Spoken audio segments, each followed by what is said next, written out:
बिस्मिल्लाहिर्रहमानिर्रहीम। अस्सलाम वालेकुम। दुआ था कयूं त तव्हां जिते बि हूंदव ख़ुशि हूंदव, आबाद हूंदव।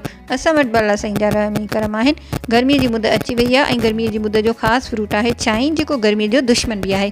हर घर में चांहि खाई वेंदी आहे, ॾाढी लज़ीज़ हूंदी आहे ऐं आसानी सां मिली बि वेंदी आहे। अचो तव्हांखे ॿुधायूं त चांहि मां चांहि जो शरबत कीअं थो ठाहिजे या चांहि जो जूस कीअं थो ठाहिजे, जेको ॾाढो टेस्टी आहे ऐं अक्सर हिन गर्मीअ जे असर खे ख़तमु बि करे छॾींदो आहे। सभ खां पहिरीं मां मार्केट मां चांहि घुराई आहे, जंहिंखे मां ॿाहिरां साफ़ु करे धोई आई आहियां। ॾिसो हीअ त चांहि तमामु ॻाढ़ी आहे ऐं हिन में ॿिज बि कुझु घटि आहिनि।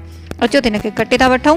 चांहि अक्सर करे सन्ही करे कटिजो, कोशिशि कजो त हिन जा गतरा जेके आहिनि सो उहे सन्हा थियनि। जहिड़े तरीक़े सां असां कटे रहिया आहियूं अहिड़े तरीक़े सां हिनखे तव्हां कटिजो। चांहि असांजी बिल्कुलु फ्रेश, ॻाढ़ी ऐं ताज़ी आहे।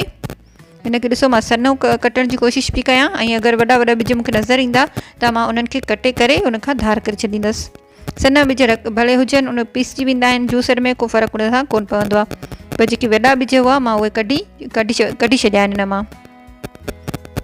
चांहि खे कटण खां पोइ अचो त असां हिनखे खणी पंहिंजे जूसर जे तरफ़ हलूं। चांहि खे मां जूसर में विझी छॾियो आहे। हिन में मां को पाणी वग़ैरह कुझु बि न मिलायो आहे, सिर्फ़ु चांहि विझी छॾी आहे ऐं उनखे हलायो आहे। हीअ पाणे ई आहिस्ते आहिस्ते पीसजी वेंदी।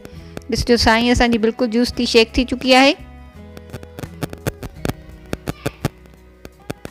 चांहि असांजी 2 खां 3 खां वधि में वधि 5 मिंटनि जे अंदरि बिल्कुलु ई पाणी जी शक्ल में, जूस जी शक्ल में अची वेंदी। हीअ थोरी फिकी आहे त हिन में मां पंहिंजे घर जी टेस्ट जे मुताबिक़ हिन में 2 चमचा खंड जा मिलाए रही आहियां। अगरि तव्हांखे मिठो वधीक पसंदि आहे त तव्हां हिन में भले न विझिजो।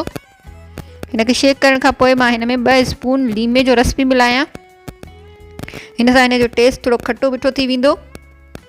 हिनखे मां शेक करे वरितो आहे। हिन में आख़िर में मां विझां पई बर्फ़। हिन में ॿियो को बि एक्स्ट्रा पाणी न पई मिलायां, छो जो चांहि में एक्स्ट्रा पाणी हूंदो ई हूंदो आहे।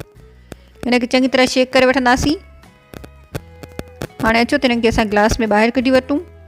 हीअ फ्रेश चांहि जो जूस आहे, जेको ॾाढो सेहत बख़्श आहे, ॾाढो मज़ेदार आहे। उमेद थी कयां त अॼु जी रेसिपी तव्हांखे वणी हूंदी। हीअ ॾाढी टेस्टी ऐं लज़ीज़ बि आहे ऐं उन सां गॾोगॾु गर्मी जी दुश्मन रेसिपी बि आहे। चांहि जा 2 टे जूस ॿिया बि असां ठाहींदा आहियूं मुख़्तलिफ़ तरीक़े सां। आहिस्ता आहिस्ता तव्हांखे सेखारींदा रहंदासीं। उमेद थी कयां त अॼु जी रेसिपी तव्हांखे ज़रूरु वणी हूंदी। वरी मिलंदासीं की ॿी प्यारी सिंधी रेसिपी सां गॾु।